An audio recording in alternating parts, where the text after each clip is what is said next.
What's up, my G's? So I made those hot Cheeto boudin balls that everybody was bragging about.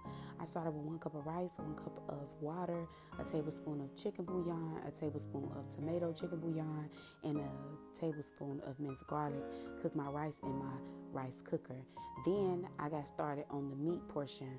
A lot of people use the boudin sausage. I don't eat pork, no pork on my fork. I ain't found no turkey or chicken, so I'm gonna use turkey, ground turkey.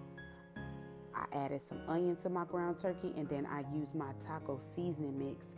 Not no taco pack. If you want to use the taco seasoning pack, you can do so.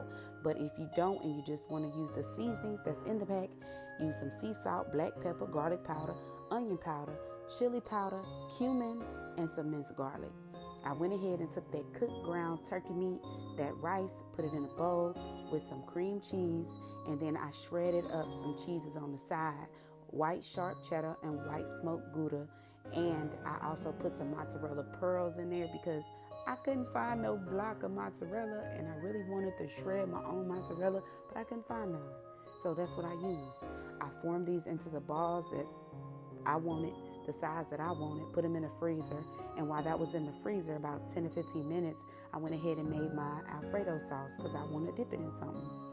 Put some heavy cream on the stove with some smoked paprika, some garlic and onion powder, a little white pepper, and I put some more cheese in there, the white sharp cheddar and the smoked Gouda and some Parmesan. Then I got my food processor together. I put some flaming hot onion rings in there and some flaming hot Cheeto puffs, and I blended it until it was fine.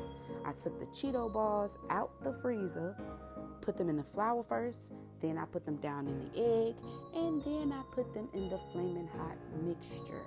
Okay? You're gonna roll those, all of them, get them all coated, put it to the side, get your oil ready and hot. You're gonna fry them about, I'm going to say 3 to 4 minutes each side or until they're golden and you see maybe a little cheese coming out. That's how you know that they're ready to go.